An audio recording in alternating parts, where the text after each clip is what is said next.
guys, welcome to my channel and to another video। आज की video में हम बात करने वाले हैं different types of substances की, different types of material की, right? So let's start।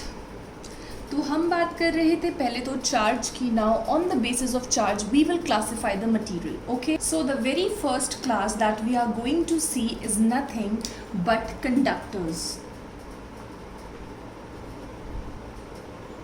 Okay, so हम बात कर रहे हैं कंडक्टर्स के बारे में। कंडक्टर्स क्या होते हैं? वो सब्सटेंसेस जो इलेक्ट्रिक चार्ज को एक एंड से दूसरे एंड तक अपने थ्रू जाने की परमिशन दे देते हैं ना, कंडक्ट होने देते हैं ना, दोज मटेरियल्स या those substances are called as what? Conductors.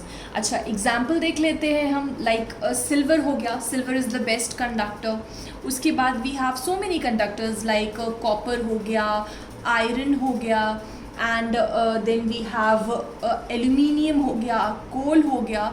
तो है ना, तो बहुत सारे कंडक्टर्स एग्जिस्ट करते हैं नेचर में। एंड हाँ, सॉलिड्स भी होते हैं, लिक्विड्स भी होते हैं। अच्छा, हमारे आसपास जो बहुत अच्छा कंडक्टर होता है हमेशा एक, दैट इज़ अर्थ। ठीक है, तो ये चीज़ हमें हमेशा जहन में रखनी है कि earth is a very good conductor. Okay, then हमारी खुद की body, human body, that is also a very good example of a conductor. Okay, so क्या बताया मैंने कि कंडक्टर्स वो मटेरियल होते हैं, वो सब्सटेंसेस होते हैं जो अपने थ्रू किसी भी चार्ज को पास होने देते हैं, चार्ज को एक एंड से दूसरे एंड तक जाने की परमिशन दे देते हैं अपनी बॉडी के through. And those materials are called as what? Conductors. उसके एग्जाम्पल देख लिए हमने। अच्छा, एक जो चीज़ जो मुझे डिस्कस करनी है and it is very important and वो हमें हेल्प करेगी आगे आने वाले यूनिट में, तो अभी हम उसको देख लेते हैं। ठीक है, जो मेटालिक कंडक्टर्स होते हैं ना, मेटालिक कंडक्टर्स मतलब वो मेटल्स जो गुड कंडक्टर्स हैं, जो कंडक्ट करते हैं इलेक्ट्रिसिटी को, जो कंडक्ट करते हैं चार्जेस को। तो वो जो मेटालिक कंडक्टर्स होते हैं उनका क्या होता है ना, उनके जो इलेक्ट्रॉन्स होते हैं, specially if I talk about valence electrons. Valence electrons मतलब आउटर मोस्ट शेल के जो इलेक्ट्रॉन्स होते हैं, वैलेंस इलेक्ट्रॉन्स, वो क्या करते हैं? दे पार्ट अवे, वो अलग हो जाते हैं किससे? अपने पेरेंट न्यूक्लियस से, अपने खुद के न्यूक्लियस से वो क्या करते हैं? खुद को फ्री कर लेते हैं, वैलेंस इलेक्ट्रॉन्स। ठीक है, तो metallic conductor, suppose I have a rod of this metal, and इसमें क्या होगा कि बहुत सारे एटम्स हैं, एंड उन एटम्स के जितने भी वैलेंस इलेक्ट्रॉन्स होंगे वो अपने आप को क्या कर लेंगे? फ्री कर लेंगे, and they will start moving randomly. ठीक है, एक एंड से दूसरे एंड तक जाएंगे and they start moving randomly. तो ये जो चीज़ होती है ये मेटालिक कंडक्टर्स में होती है। एंड इसीलिए ये जो इलेक्ट्रॉन्स हैं, सिंस ये खुद मूव कर रहे हैं, तो ये खुद ही कैरियर बन जाते हैं किसके?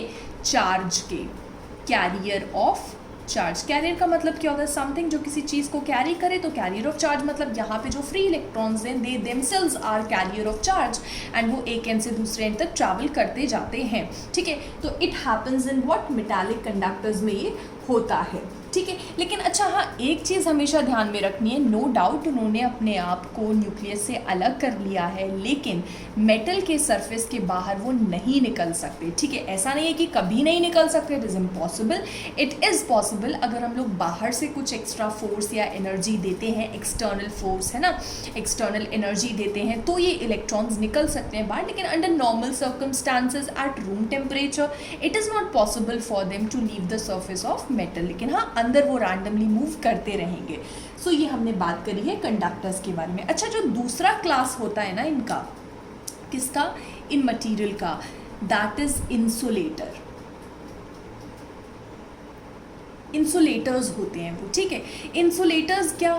इंसुलेटर्स वो होते हैं जो अगेन अगर कोई भी एक चार्ज है उसको वो कंडक्ट नहीं होने देते, मतलब एक एंड से दूसरे एंड तक वो ट्रैवल करके नहीं जा सकता। एक एंड से दूसरे एंड क्या, वो जिस भी प्लेस पे क्रिएट हुआ भी है ना, तो वो अपनी उस प्लेस को छोड़ के अपने नेबर में भी नहीं जा सकता, नेबरहुड में भी नहीं जा सकता। Are you getting my point? I hope it is clear. ठीक है, तो इंसुलेटर्स वो होते हैं जो कंडक्ट नहीं करते and they prevent the charge from going to places where it is not at all desired. Okay, I hope that's clear. अच्छा हाँ, एक और चीज़ जो हमेशा ध्यान रखनी है कि इंसुलेटर्स में कोई भी फ्री इलेक्ट्रॉन्स नहीं होते। ठीक है, no free electrons are present in insulator, इनके जो भी इलेक्ट्रॉन्स होंगे वो अच्छे से बाउंड होंगे अपने न्यूक्लियस के साथ एंड वो अपने एटम को लीव नहीं कर पाते, ठीक है, तो वो होते हैं हमारे इंसुलेटर्स। अच्छा, एक चीज़ के साथ कंफ्यूज नहीं होना, मैंने ये बोला है कि इनके पास फ्री इलेक्ट्रॉन्स नहीं होते, मैंने ये नहीं बोला कि वो चार्ज नहीं हो सकता।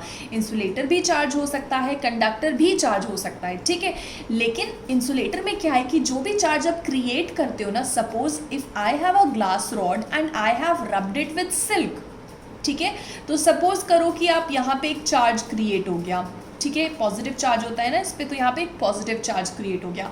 अब ये जो पॉजिटिव चार्ज है ना वो यहाँ से यहाँ भी ट्रैवल नहीं कर पाएगा, इधर से इधर जाना तो दूर की बात है, it will not be able to travel यहाँ से यहाँ, बिल्कुल इसके नेबरहुड में दूसरे पॉइंट पर।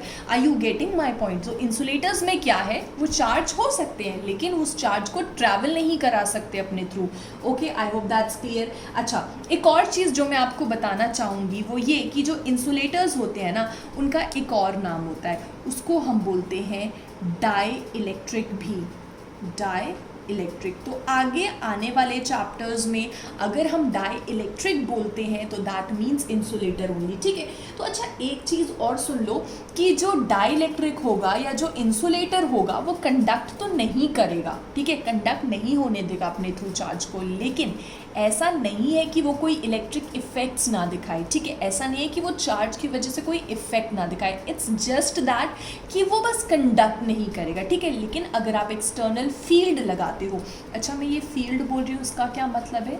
फील्ड आपको याद है, आपने ग्रेविटेशन में पढ़ा हुआ होगा 11th में कि अगर कोई भी एक मास वाली बॉडी यहाँ पर रखी हुई है तो वो अपने आसपास ना अपना एक ऑरा क्रिएट कर लेती है, अपना एक एरिया क्रिएट कर लेती है कि अगर इसमें दूसरा मास एंटर करेगा तो वो ज़रूर इफेक्ट होगा इस मास से, ठीक है। तो उसी तरीके से जो चार्ज होता है उसको हम ऑब्वियसली नेक्स्ट चैप्टर में पढ़ने वाले हैं। जो हमारा चार्ज होता है ना, चार्ज भी अपने आसपास का ना एक ऑरा क्रिएट कर लेता है, एक फील्ड क्रिएट कर लेता है जिसको हम लोग नो डाउट इलेक्ट्रिक फील्ड बोलते हैं। तो अगर आप एक्सटर्नल फील्ड अप्लाई करते हो, मतलब कि इस ग्लास के बाहर अगर कोई चार्ज रखा हुआ है और उसकी वजह से अगर उस पर फील्ड अप्लाई करते हो तो देयर इज़ अ पॉसिबिलिटी कि यहाँ पे कुछ चार्जेस अलग अलग स्पेसेस पे क्रिएट हो जाएं, लेकिन यहाँ पे कोई भी इलेक्ट्रिक इफेक्ट कंडक्शन के थ्रू नहीं होगा, इसीलिए हम इनको इंसुलेटर या फिर डाई इलेक्ट्रिक बोलते हैं। आई होप दैट्स क्लियर। अच्छा, एक और चीज़ मैं आपको बताना चाहती हूँ क्या, कि जो हमारे कंडक्टर्स होते हैं, सपोज ये मेरी एक मेटालिक शेल है या मेटालिक बॉल है, अगर आप इस पर ज़रा सा भी चार्ज दोगे ना तो this charge will not stay here, it will readily be distributed all over the surface and वो भी यूनिफॉर्मली। मतलब अगर आपने ज़रा सा भी चार्ज दिया है एक पार्ट को तो दैट पार्ट क्या करेगा, दैट चार्ज क्या करेगा, आई एम सॉरी, वो चार्ज क्या करेगा, that charge will be readily distributed all over the surface and वो भी यूनिफॉर्मली। लेकिन ऑन द अदर हैंड आपने ग्लास को चार्ज दिया तो ग्लास का जो चार्ज है it will stick to that place only, वो पूरा का पूरा यूनिफॉर्मली स्प्रेड नहीं होगा। एक एग्जाम्पल दे देती हूँ मैं आपको, अगर आप उस ग्लास की रॉड को या फिर आप उस स्केल को जब आप इलेक्ट्रीफाई करते थे तो it was able to attract the tiny bits of paper, लेकिन ऑन द अदर हैंड अगर आप एक मेटल की रॉड को चार्ज करने का ट्राई करोगे, इलेक्ट्रीफाई करने का ट्राई करोगे, it will not attract anything. क्यों? क्योंकि जो भी आप उसको चार्ज देते जाओगे ना, पहले तो वो यूनिफॉर्मली उस रॉड के ऊपर स्प्रेड होगा, उसके बाद वो हमारी बॉडी में ही ट्रैवल कर जाएगा एंड वो हमारी बॉडी के थ्रू ग्राउंड पे चला जाएगा, अर्थ के अंदर चला जाएगा, since earth is a good conductor, our human body is a good conductor. तो कहने का मतलब ये है कि जो मेटल्स होते हैं, जो कंडक्टर्स होते हैं और भी जो कंडक्टर्स होते हैं वो कंडक्ट होने देते हैं चार्ज को अपनी बॉडी के थ्रू, और अगर आप थोड़ा सा भी चार्ज देते हो, a little amount of charge, तो वो भी स्प्रेड हो जाएगा uniformly over the entire surface of material जो कि कंडक्टर है। लेकिन इंसुलेटर पे अगर आप भले ही बहुत ज़्यादा अमाउंट ऑफ चार्ज दे दो तो it will stick to that only one place until और अनलेस ऑब्वियसली अगर आप कोई एक्सटर्नल फील्ड लगाते नहीं हो तो। Okay, so I hope that's clear for now. Okay, तो हम आगे बढ़ते हैं। एक और क्लास है which is of semiconductors। अच्छा, सेमीकंडक्टर्स के बारे में ना ऑलरेडी हम लोग स्टडी करेंगे, क्लास 12th का हमारे पास पूरा का पूरा एक यूनिट है इसी नाम का, तो we will talk about in detail semiconductors के बारे में उस चैप्टर में। लेकिन यहाँ पे एक थोड़ा सा ना ब्रीफ इंट्रोडक्शन ले लेते हैं, क्योंकि since it is also a type of material and वही बेसिस है हमारी कि वो किस तरह से चार्ज को कंडक्ट कराता है या नहीं कराता है।